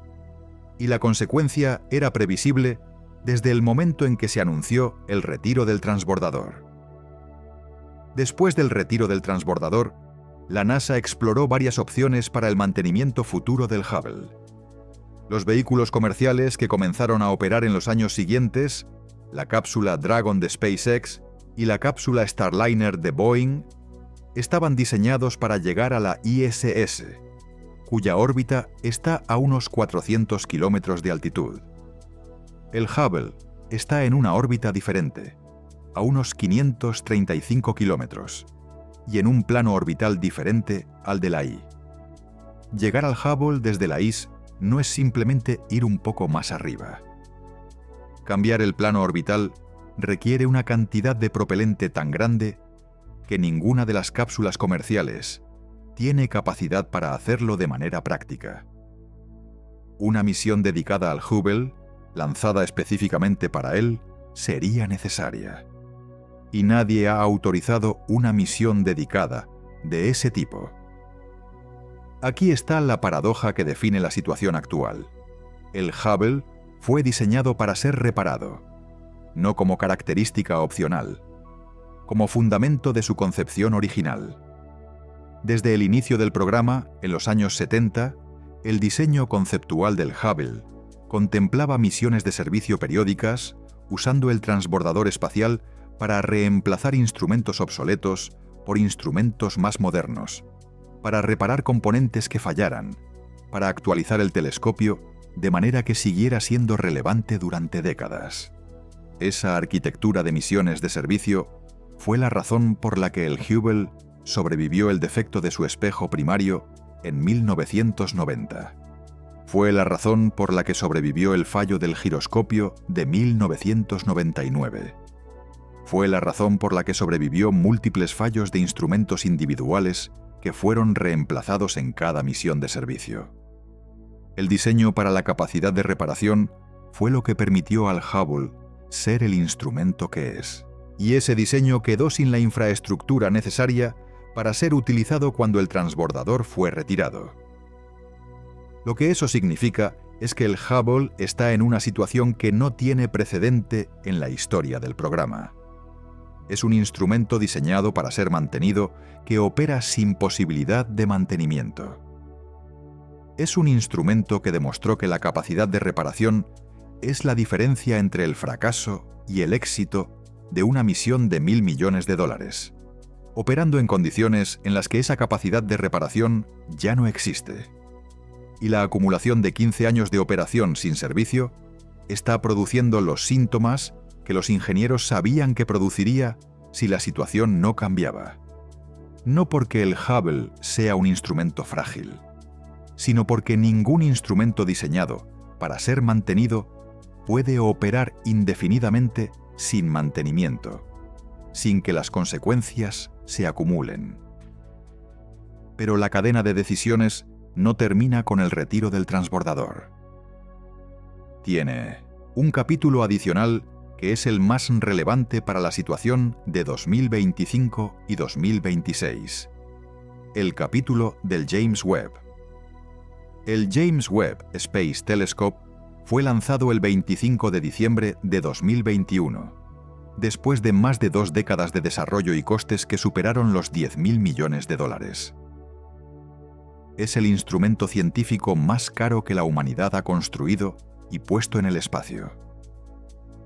Tiene un espejo primario de 6,5 metros de diámetro, casi 3 veces el del Hubble, construido con 18 segmentos hexagonales de berilio recubierto de oro que se desplegaron en el espacio durante el mes de trayectoria hasta su posición final. Opera en infrarrojo en lugar de en luz visible y ultravioleta como el Hubble. Y está a 1,5 millones de kilómetros de la Tierra, en el punto de Lagrange L2 del sistema Tierra-Sol. El punto L2 fue elegido porque es el único lugar donde un telescopio infrarrojo de la sensibilidad del Webb puede operar correctamente. Los telescopios infrarrojos tienen que estar fríos. Muy fríos. Los instrumentos del Webb tienen que estar a menos de 50 grados Kelvin, menos de 223 grados centígrados bajo cero, para que el propio telescopio no emita radiación infrarroja que interfiera con las señales debilísimas de las galaxias lejanas que está diseñado para detectar. La única manera de conseguir esas temperaturas es interponer un parasol entre los instrumentos y el Sol. Y la única posición desde la que ese parasol puede funcionar de manera permanente, con el Sol y la Tierra siempre del mismo lado, es L2. En órbita baja terrestre, donde opera el Hubble, sería imposible mantener el Webb a las temperaturas necesarias. La Tierra misma, a 300 grados Kelvin de temperatura superficial, emitiría suficiente infrarrojo para saturar los detectores. L2 era la única opción. Y L2 estaba a 1,5 millones de kilómetros. 4 veces la distancia a la Luna. En un punto del que no hay retorno práctico para ninguna misión tripulada con la tecnología que existe hoy. La decisión de construir el Webb fue la decisión de construir el telescopio infrarrojo más poderoso jamás concebido. Y esa decisión fue automáticamente la decisión de construir algo que no puede ser reparado si algo falla. No por descuido, por la física de lo que el telescopio necesita hacer. El Webb funciona. Y la ciencia que está produciendo desde su puesta en operación en julio de 2022 ha sido exactamente tan extraordinaria como se esperaba. Pero el Webb no reemplaza al Hubble. Eso es algo que la cobertura mediática del lanzamiento del Webb y de sus primeros resultados no comunicó con la claridad suficiente. El Hubble y el Webb no son el mismo telescopio con 30 años de diferencia. Son instrumentos complementarios que observan el universo en rangos del espectro electromagnético distintos, y que producen datos que se combinan para responder preguntas que ninguno de los dos por sí solo podría responder. El Hubble observa en Millimensinn ultravioleta, en luz visible y en el infrarrojo cercano. El Webb observa en el infrarrojo cercano y en el infrarrojo medio. Hay superposición en el infrarrojo cercano, pero el ultravioleta y la luz visible del Hubble no tienen equivalente en el Webb. Y hay preguntas científicas que solo se responden con ultravioleta. Las observaciones de cefeidas para medir distancias cósmicas, centrales en la controversia de la tensión de Hubble, se hacen en luz visible. Las observaciones de supernovas históricas para estudiar la expansión del universo combinan ultravioleta con visible. Las observaciones de objetos del sistema solar, de planetas, de asteroides, de cometas, que requieren resolución angular en luz visible, no tienen equivalente en las capacidades del Webb. Perder el Hubble significa perder acceso a esas observaciones. No temporalmente, permanentemente hasta que algún sucesor del Hubble en el rango ultravioleta y visible sea lanzado. Y no hay ningún sucesor. El Hubble planificado para una fecha cercana.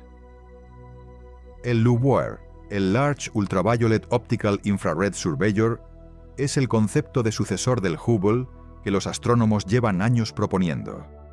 El Decadal Survey de 2020 lo recomendó bajo un nombre diferente, el Habitable Worlds Observatory. La fecha estimada para su lanzamiento en los escenarios más optimistas es alrededor de 2040. Si el Hubble deja de operar antes de 2030, hay un intervalo de al menos 10 años en que las capacidades del Hubble en ultravioleta y visible no tienen reemplazo. 10 años en que la astronomía trabaja sin esa ventana. 10 años en que las preguntas que solo el Hubble puede responder no tienen respuestas nuevas. Y si el Webb falla en ese mismo periodo, por cualquiera de los escenarios que los ingenieros incluyen en sus análisis de riesgo, la situación se vuelve significativamente peor. 2 ventanas cerradas simultáneamente, sin reemplazo disponible para ninguna de las dos. En un periodo en que la cosmología tiene controversias abiertas y preguntas activas que esos instrumentos son los únicos capaces de responder. Ese escenario no es probable, pero tampoco es imposible. Y la posibilidad de que ocurra, aunque sea baja, es parte de lo que hace urgente la decisión sobre el Hubble. En el Centro Goddard de Vuelo Espacial en Greenbelt, Maryland, hay un equipo de ingenieros que trabaja en los escenarios de futuro del Hubble. Es un equipo que lleva años elaborando los análisis que la NASA necesitaría para tomar una decisión informada sobre el telescopio.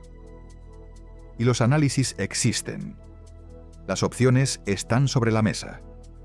Lo que no existe todavía es la decisión. Las opciones son 3. Primera opción: no hacer nada activamente. Dejar que el Hubble siga cayendo de manera natural mientras sus sistemas internos lo permitan. Cuando la órbita decaiga hasta el punto en que la reentrada sea inminente en el plazo de semanas, intentar predecir con la mayor precisión posible la zona de impacto de los fragmentos y alertar a las autoridades de las regiones potencialmente afectadas. El coste monetario de esta opción es cercano a 0, más allá de los costes operacionales del equipo que monitoriza la órbita y los sistemas del telescopio. El coste científico es la pérdida de cualquier posibilidad de extender las operaciones del Hubble. El coste de seguridad es la incertidumbre sobre dónde caerán los fragmentos de 11.000 kilogramos del telescopio en una reentrada no guiada. Segunda opción: reentrada controlada robótica. Enviar una nave sin tripulación diseñada específicamente para esta misión, acoplarla al Hubble usando el mecanismo de captura que los estudios de viabilidad de 2021 demostraron que sería técnicamente posible, y usar la propulsión de esa nave para bajar deliberadamente la órbita del Hubble de manera controlada, dirigiendo los fragmentos de reentrada hacia el punto Nemo o una zona oceánica equivalente. El coste estimado de esta opción está en el rango de varios cientos de millones de dólares, posiblemente entre 500 millones y 1.000 millones de dólares, dependiendo del diseño específico de la misión. El coste científico es el fin de las operaciones del Hubble, pero de manera controlada y segura, con tiempo suficiente para planificar la transición. El coste de seguridad es bajo, porque la misión está diseñada específicamente para eliminar el riesgo de impacto en zonas habitadas. Tercera opción: misión de elevación de órbita y extensión de vida. La opción más ambiciosa y la más cara. Enviar una misión robótica al Hubble no para hacerlo caer, sino para elevarlo. Subir su órbita de los 535 kilómetros actuales a una altitud más alta, posiblemente en el rango de 600 a 650 kilómetros, donde la resistencia atmosférica, incluso durante los máximos solares futuros, sería sustancialmente menor. E instalar en el Hubble, durante esa misión, un sistema de propulsión autónomo que le permita compensar futuras caídas de órbita sin necesidad de otra misión. El coste estimado de esta opción es mayor, posiblemente en el rango de 800 millones a 1.500 millones de dólares, dependiendo de la complejidad de la misión y de qué capacidades adicionales se instalan en el telescopio durante el acoplamiento. El beneficio es que daría al Hubble décadas adicionales de vida operativa. ¿Por qué no se ha tomado la decisión? La respuesta no es técnica, es política y presupuestaria. El presupuesto de la NASA en 2025 fue de aproximadamente 25.000 millones de dólares anuales. Esa cifra, distribuida entre todas las misiones activas, el programa Artemis de regreso a la Luna, la operación de la Estación Espacial Internacional, las misiones de ciencias planetarias, las misiones de astrofísica, las misiones de ciencias de la Tierra, los costes administrativos y de infraestructura, no tiene un margen natural para absorber una misión de 800 millones a 1.500 millones de dólares para el Hubble, sin cancelar o retrasar algo de escala comparable en otra área. Y la política del presupuesto espacial en los Estados Unidos funciona de maneras que estructuralmente desfavorecen las misiones de conservación frente a las misiones de exploración. Las misiones de exploración tienen una narrativa que se comunica con facilidad al público y a los representantes electos que aprueban los presupuestos. El primer ser humano en Marte. El regreso a la Luna. El telescopio más poderoso jamás construido. Esas narrativas generan entusiasmo. El entusiasmo genera apoyo político. El apoyo político se traduce en líneas presupuestarias. Extender la vida del telescopio que lleva 35 años en órbita no tiene la misma narrativa de primera vez. No es el primer Hubble. Es la continuación del Hubble que ya existe. Y en la economía política del espacio, la continuación compite en desventaja con el nuevo comienzo. Pero esa lógica ignora algo que la historia del Hubble demuestra de manera más clara que cualquier otro instrumento espacial en la historia. El valor del Hubble no fue fijo en el momento del lanzamiento. Aumentó con cada misión de servicio. Cada vez que los astronautas llegaron al Hubble y lo dejaron en mejores condiciones, el instrumento que regresó a las operaciones era más capaz que el que había estado operando. El Hubble de 2009, después de la última misión de servicio, era el mejor Hubble de su historia. Más capaz que el Hubble de 1990. Más capaz que el Hubble de 1993 después de la corrección del espejo. La inversión en misiones de servicio produjo retornos científicos que superaron el coste de las misiones. Eso es lo que el argumento contra extender la vida del Hubble no puede refutar directamente. Hay una manera de cuantificar lo que se perdería si el Hubble cae, que no aparece en los análisis de coste-beneficio de las misiones espaciales. No en términos de dinero, en términos de preguntas sin responder. El Hubble tiene en este momento un programa de observaciones aprobado que se extiende varios trimestres hacia el futuro. Hay proyectos de investigación activos que dependen de observaciones del Hubble que todavía no se han realizado. Hay campañas de observación multiépoca en curso que requieren mediciones adicionales del Hubble en fechas específicas para producir los datos que los investigadores necesitan. Si el Hubble deja de operar hoy, esos proyectos quedan incompletos. Algunos pueden adaptarse para usar otros instrumentos. Otros no tienen equivalente en ningún instrumento disponible y simplemente no se completarán. Hay investigadores, astrónomos jóvenes, que están construyendo sus carreras sobre proyectos que requieren datos del Hubble, cuya trayectoria científica depende de que el telescopio siga operativo el tiempo suficiente para que sus proyectos produzcan resultados. Eso no es un argumento sentimental. Es una consecuencia de la estructura de la investigación científica. Los proyectos se aprueban con la asunción de que el instrumento que se necesita seguirá disponible durante el periodo necesario para completarlos. Cuando un instrumento clave falla de manera inesperada, los proyectos que dependían de él tienen que rediseñarse, recalibrarse o abandonarse. El coste no es solo económico, es el tiempo y el esfuerzo de los investigadores que tendrán que replantear su trabajo. Es la demora en publicaciones que habrían añadido conocimiento al campo. Es la incertidumbre que introduce en la planificación de la investigación cuando los instrumentos disponibles son menos predecibles. Y hay una dimensión del legado del Hubble que ninguna cifra captura completamente. Las imágenes del Hubble han sido la primera experiencia de una generación entera de personas con la escala real del universo. Los pilares de la creación, las columnas de gas y polvo en la nebulosa del Águila donde se forman estrellas nuevas. Los campos profundos con sus miles de galaxias en un fragmento de cielo aparentemente vacío. Neptuno con sus anillos y sus lunas en detalle sin precedente. La colisión de los cometas Shoemaker-Levy, 9 con Júpiter, en 1994, donde el Hubble fue el único instrumento con la resolución suficiente para documentar el impacto con detalle.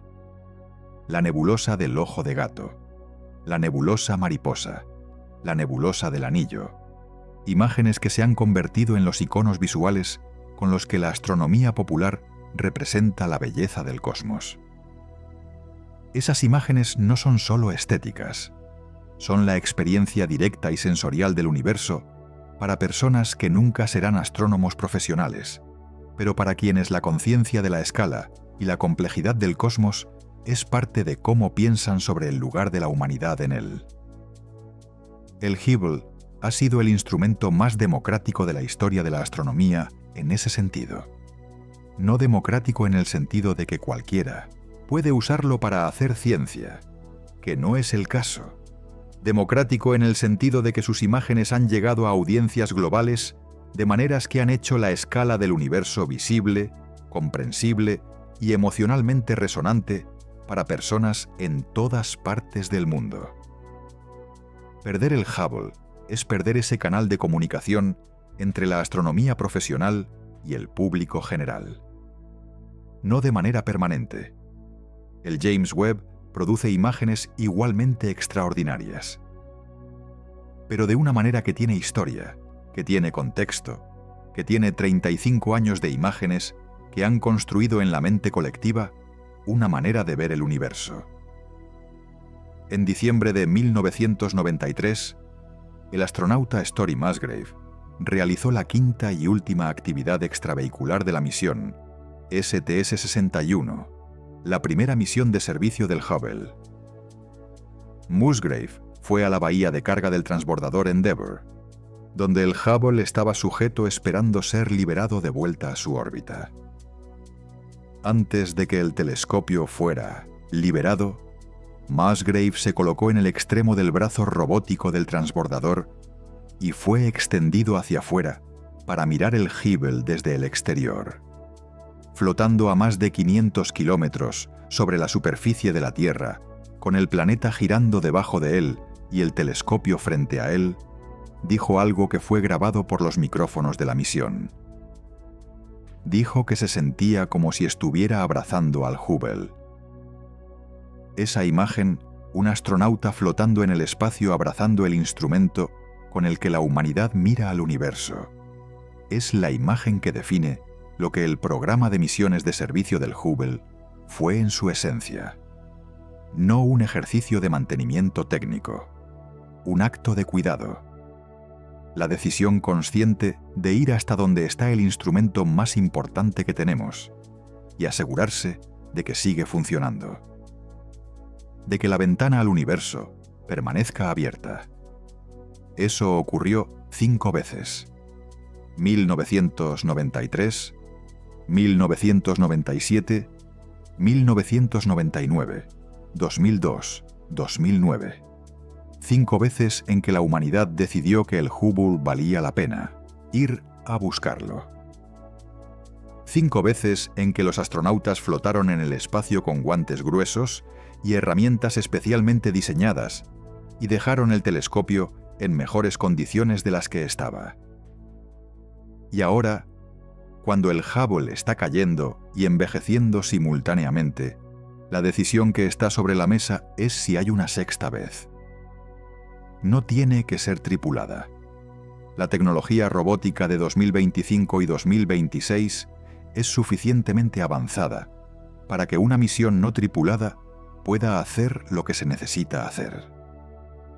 No instalar instrumentos nuevos con la delicadeza que requería el trabajo manual de los astronautas, eso seguiría siendo difícil para la robótica actual.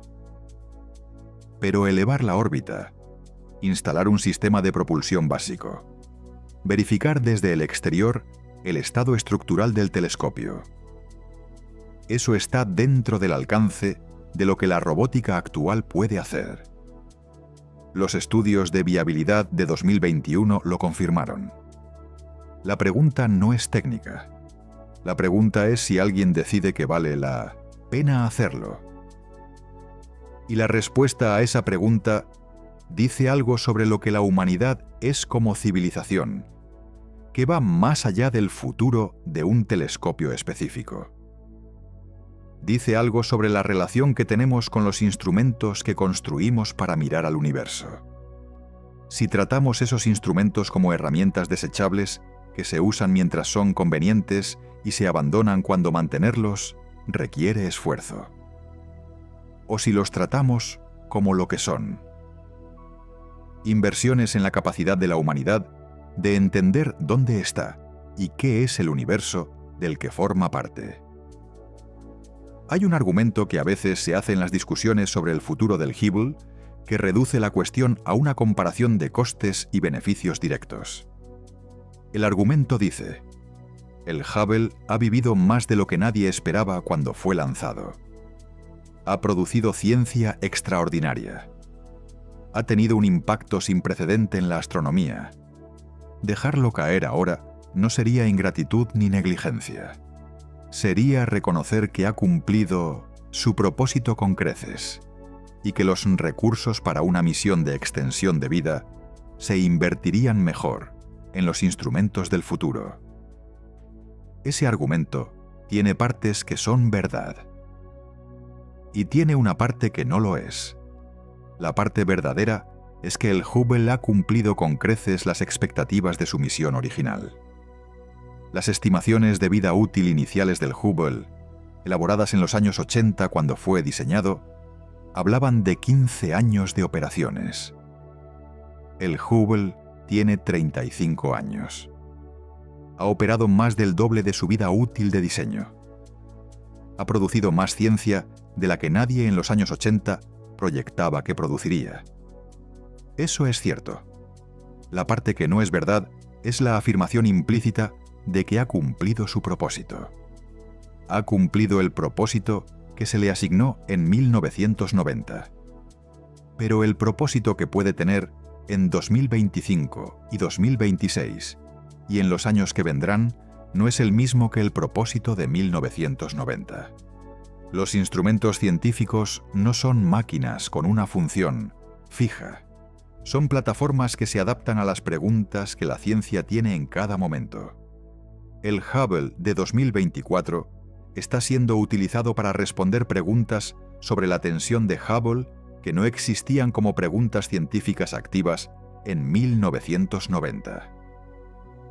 El Hubble de los próximos años podría ser utilizado para responder preguntas sobre atmósferas exoplanetarias con una sinergia con el James Webb, que sería más valiosa que cualquiera de los dos instrumentos por separado. Su propósito futuro no está agotado. Está evolucionando. Si el Hubble cae sin que nadie haya ido a buscarlo, ese hecho establecerá un precedente. No un precedente en el sentido legal del término. Un precedente en el sentido de una señal sobre cómo la humanidad trata sus instrumentos de conocimiento más importantes. La señal dirá, cuando mantener algo se vuelve inconveniente, aunque técnicamente posible, preferimos dejar que caiga. Esa señal tiene consecuencias que van más allá del Hubble. Establece una expectativa para cómo se diseñan los futuros instrumentos. Si la comunidad científica acepta que los instrumentos se dejan caer cuando el mantenimiento compite con otras prioridades, hay menos incentivo para diseñar instrumentos con capacidad de reparación, para invertir en la infraestructura de misiones de servicio, para planificar a largo plazo la sostenibilidad de las plataformas de observación.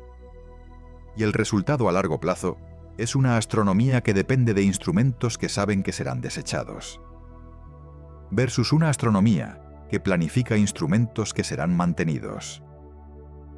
La diferencia en los retornos científicos entre esas dos filosofías, medida en décadas, no es pequeña. La órbita del Hubble sigue cayendo mientras este vídeo existe. Los modelos de decaimiento orbital que incorporan la actividad solar del ciclo 25 y las proyecciones del ciclo 26 producen escenarios que los ingenieros de la NASA usan para planificar, aunque ninguno de ellos esté publicado con la precisión que el tema requeriría en un comunicado oficial. Lo que esos modelos dicen, en sus diferentes escenarios dependiendo de la intensidad del próximo ciclo solar, es que el horizonte orbital del Hubble se mide en años, no en décadas. No con la certeza de una fecha específica. Con la certeza de que el margen para tomar decisiones es finito y está reduciéndose. Las opciones siguen siendo las tres que hemos explorado.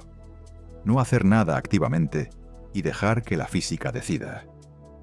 Enviar una misión robótica de reentrada controlada que dirija los fragmentos al punto Nemo.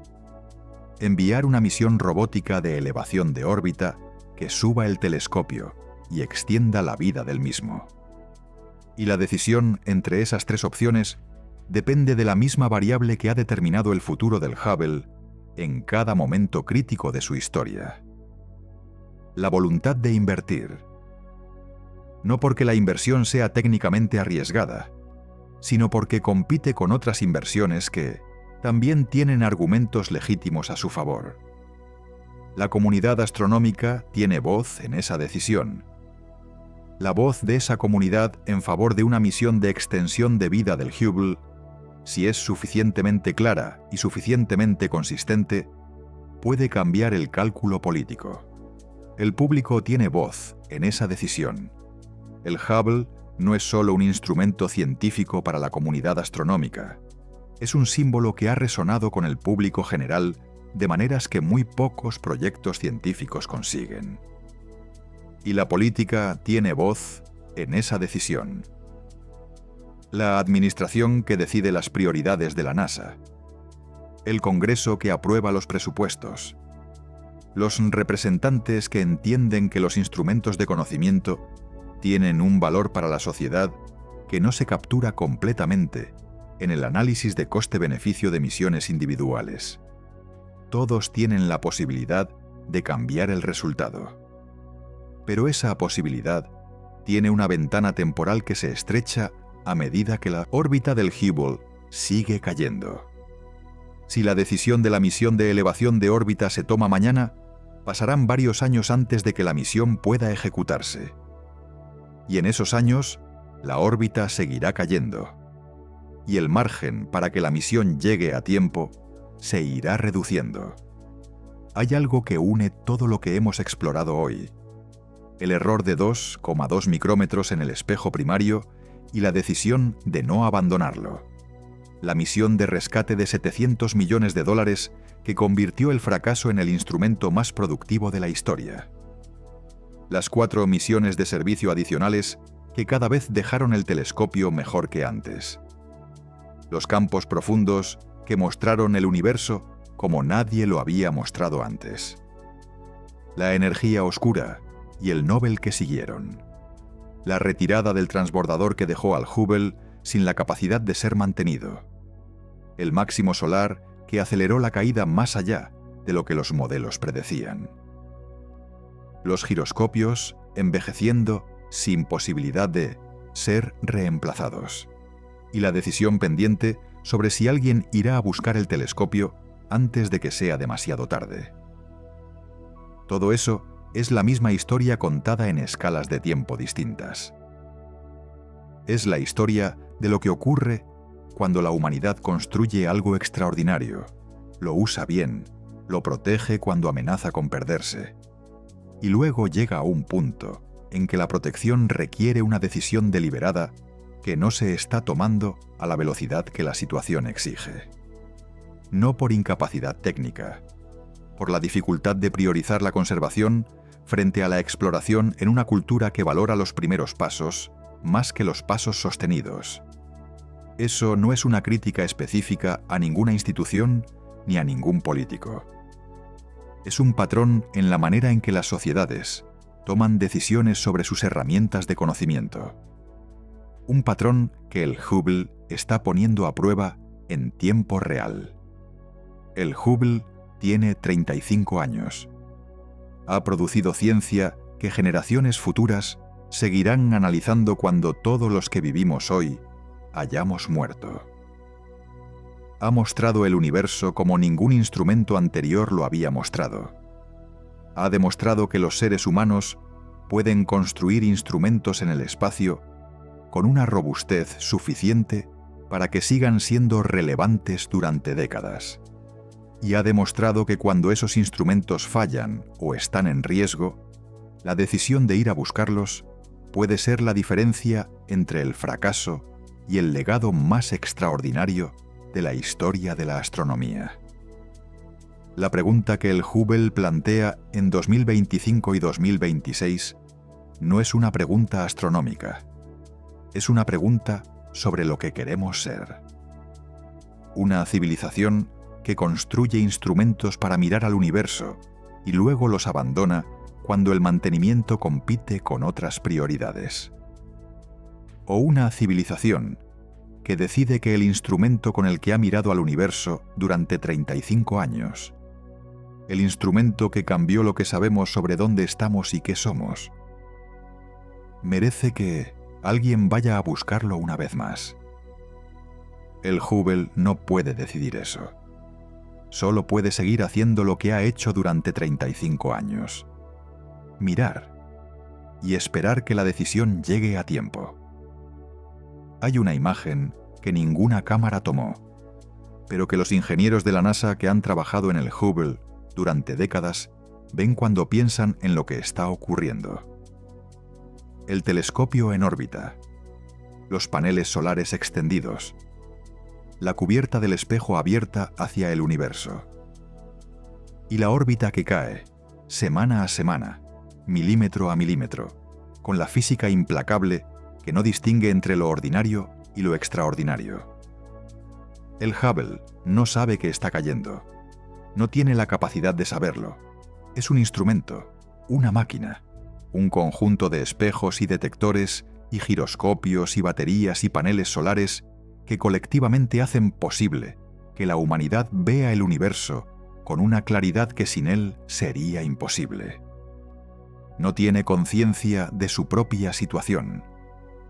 No puede pedir ayuda. No puede hacer otra cosa que seguir mirando mientras sus sistemas lo permiten. Pero nosotros sí podemos saber que está cayendo. Y sí podemos decidir qué hacer al respecto.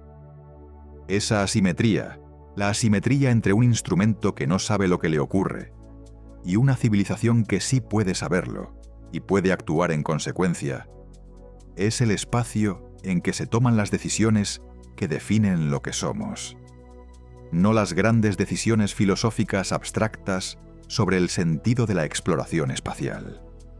Las decisiones concretas sobre si se aprueba el presupuesto para una misión que ningún astrónomo llama glamorosa, pero que mantiene abierta la ventana más importante que tenemos hacia el universo. El Hubble fue construido para ser reparado. Eso no fue un accidente de diseño. Fue la expresión de una filosofía sobre los instrumentos más importantes que la humanidad pone en el espacio, que merecen ser cuidados, que la inversión en su mantenimiento es parte de la inversión en lo que pueden producir, que la alternativa, construirlos, usarlos y dejarlos caer cuando el cuidado se vuelve inconveniente, produce resultados científicos inferiores a largo plazo. El Hubble demostró esa filosofía en la práctica. 5 misiones de servicio que en cada caso dejaron un instrumento mejor del que encontraron. Una acumulación de décadas de ciencia que no habría sido posible si en algún punto la decisión hubiera sido demasiado caro, demasiado complicado, dejar que caiga. Ahora la filosofía está siendo puesta a prueba de una manera nueva. No por los astronautas que tienen que arriesgar sus vidas en actividades extravehiculares difíciles, por los presupuestos que tienen que encontrar lugar para algo que no tiene el perfil de lo nuevo, por los políticos que tienen que defender la inversión en lo que ya existe frente a la inversión en lo que todavía no existe, por la comunidad científica que tiene que articular el argumento de que conservar lo extraordinario que ya tenemos es tan importante como construir lo extraordinario que queremos tener. El Hubble está esperando esa articulación. A 535 kilómetros. Cayendo. Con el universo al otro lado del espejo. Y la decisión todavía pendiente.